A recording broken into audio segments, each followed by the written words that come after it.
Well, hello again. I have been popping up a lot this week because it seems that there is a lot that is being birthed through me in a new way. And before I actually speak to just a little prompt for you going into some slow time over the weekend to look at where you have defined stress as something that actually is something else. Hello, Lisa Strap and Lawrence. And Jody Palmer, nice to see you here. So, celebrate your small wins.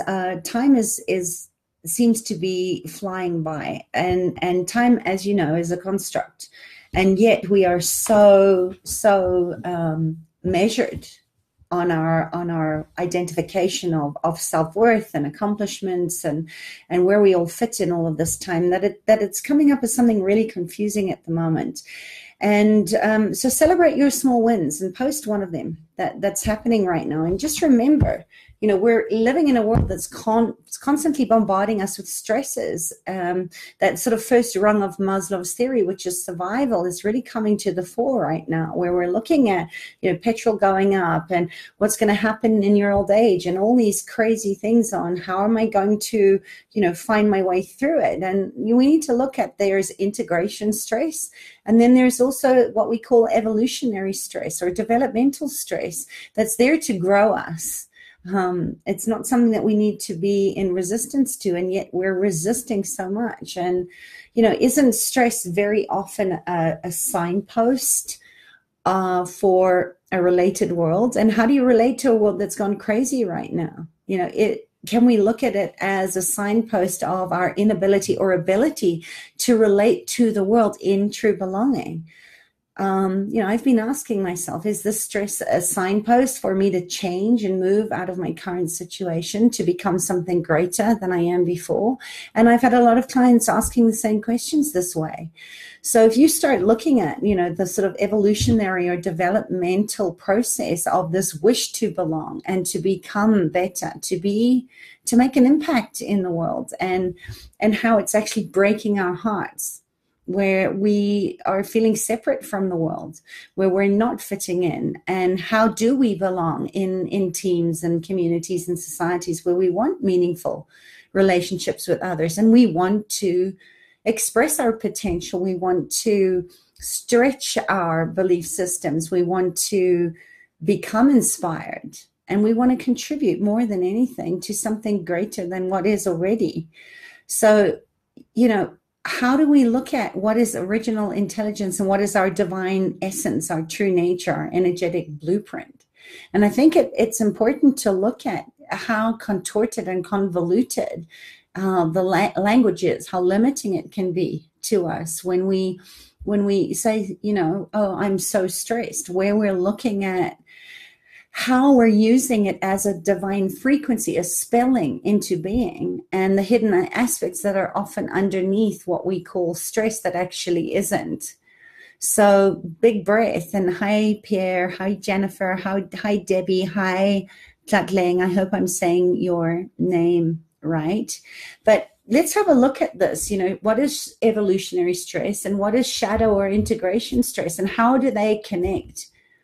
Because I meet so many people in my practice, in my daily life, that say, oh my gosh, I just had the most stressful argument with my partner and I'm really triggered and I'm pissed off, or, I'm in a business where I'm constantly living in crisis. I am a trauma hacker for a reason, because I know what it feels like to be in that place of uncertainty where we can't see the transformation or the uncertainty or how we're going to navigate our way through difficulties. So when we look through life, when I'm sort of looking at my day or my week, which I often do on a Friday, I want you to just try this little experiment with me and look at where you say, gosh, I'm having a stressful day. When you have run into a shadow or a challenge or a difficulty, and how often you go to that sort of point of call as saying, I'm stressed. Because, we know the basic knowledge of stress is that there is one part in our nervous system, and we have the reticular activating part of our brain. where stress is good. Stress grows us, especially if we have a target, if we're going to run the Comrade Marathon, or you have a big event coming up. You need to be able to activate stress to get through it. But there's another part of the nervous system that is designed to get us into rest and digest stage. We need to come back into this regenerative state of growing through it. So, there is this pendulation of these two forces of, I need to be active and I need to do this certain thing and I need to meet my target, and then know how to deregulate, right? To go back into rest and digest when you've accomplished that. But if you're anything like me, I often start my day with a high level of anxiety. I'm already feeling the stress on my body when I get up in the morning. So I have to look at, and I want you to look at this, these two forces that are naturally within us. They make us human. That, instead of saying you're stressed, look at every time you call a situation difficult, that you write yourself a note, stop what you're doing, and look at every time I call a situation challenging, or that this person's triggering me, or that I can't cope, that you make a note. Write it on your phone on notes, or write it on a piece of paper. Hi, Kim. Hi, Lauren. Hi, Hadia. So I want you to really look at, review, rest and digest has to integrate what just happened here. So you need to look at, do I need to have a difficult conversation? How am I feeling when that is coming up for me? Am I stressed, or can I sort of reframe it to say, in confrontation, when I feel this way, there's a signpost on how I am relational to this situation of having to confront somebody that in a way that's not comfortable. Just the same way as if you've worked an 8 or 10 hour day, you may feel very exhausted. And oftentimes the tiredness doesn't come because you're stressed. It just means that more often during your day, in certain situations and roles and functions, there were difficulties that came up that you needed to find solutions to. So look at, where are you making stress the label that you're putting onto something that is actually something else, where you could get more clarity by naming it in a more exact way. And this is a very exact process to be able to look at it and do the work, and look at all the relationships in my life that I look at as stressful or difficult or challenging, that they are signposts for my growth. They are the canary in the coal mine saying, hang on, you are so out of line here. You need to come back, push pause on the world, and stop and tune in.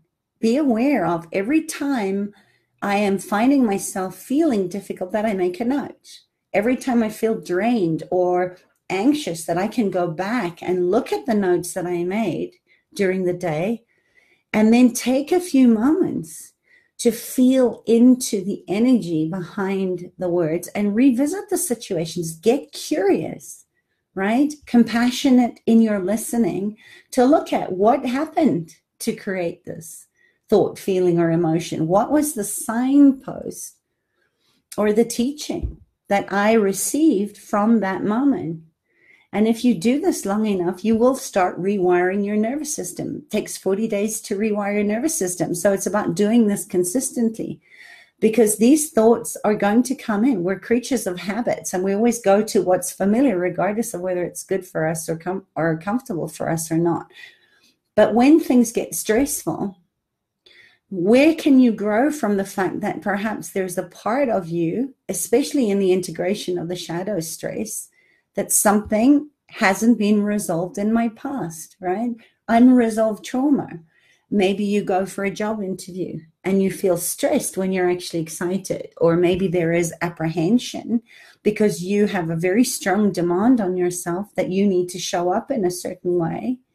But whatever it is for you in that moment of identification, that there is an emotional or feeling awareness that maybe isn't fully inclusive in that attitude, thought, or belief that you have about yourself or the experience. And a lot of times they have nothing to do with this moment, because actually your past is like, kind of like pattern interrupts, where you're watching a movie and then there's an advert that comes on and projects that on top of the state of mind that you were in when you were watching the movie. So one part of stressful situations, or another way of looking at stress, is to examine your past, your stories, your identities, your old belief systems, and look at it as a developmental process. That is growth. That is doing the work. That is the shadow work. That if you stop causing it stress and get really honest to say, you know what, I'm really angry about this, or I'm really afraid, or I felt dishonored, or I didn't feel seen or heard, and I lost something underneath that word, which is the Band-Aid of saying, oh, I'm stressed. Same as like saying, I'm fine, right? And I'm going to get deeper into this next week when I do a little series on stress and stresses and how we can become more in a changing world.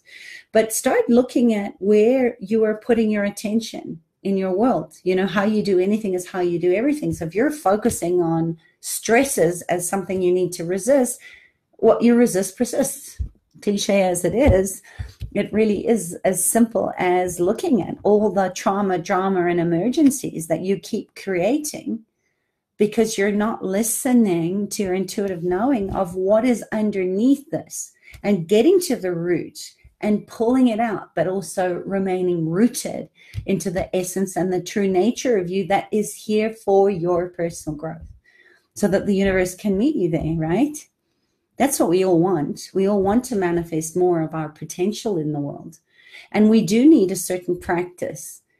So we can't anymore leave difficult moments or challenges in our lives and pretend they never happened or put them under the carpet. We have to look at them and get to the bottom of what is the cacophony, what is the creation of this difficult moment and the challenge of what has come up for me, and how can I acknowledge it, trust whether it's yours or not.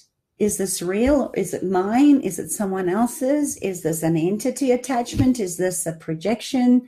What is it? If you can start by pushing pause, slowing everything down long enough to connect to the sense of that, and this is what I cover in depth in the trust process, of learning, first of all, mutual regard and how to hold the present moment for yourself before you start doing that for anybody else. Because if you're being present now and you're focusing on that, it's very difficult to look at the past or go into the present, into the future, if you're being intentional in how you are creating your reality from the present moment. So take some time this weekend to do that exercise with me. Spend some time getting curious and ask yourself, how is this trigger or challenge or person or experience or whatever it is supporting you in your personal growth? And get underneath the parts where you have slapped a label on, like stress. Oh, I'm stressed. Oh, I'm overwhelmed. Oh, I can't do it. And look at, how can I be greater than this thing? Don't make anything bigger than you, ever. And go there. And I'd love to hear your comments, questions, insights on this. And if you haven't joined my community over at Access Your True Nature, do so now. There's been some really powerful transmissions, if you want to call in that, or delivery of some of the things that I have been challenged to speak to over the last couple of weeks that I think is deeply ingrained in all of us. And I'm not professing to know the answers. In fact, I'm willing more than ever to honor the parts of me that I know that I don't know, and spend some time there. So have a beautiful Friday wherever you are. Celebrate your wins. Get curious about what's underneath the superficial band-aids or addictions or coping mechanisms that you've been using to keep yourself in this sort of insanity of the status quo right now. And just allow yourself to open your heart to a new way of being and possibility. And I look forward to seeing you on the other side. Bye.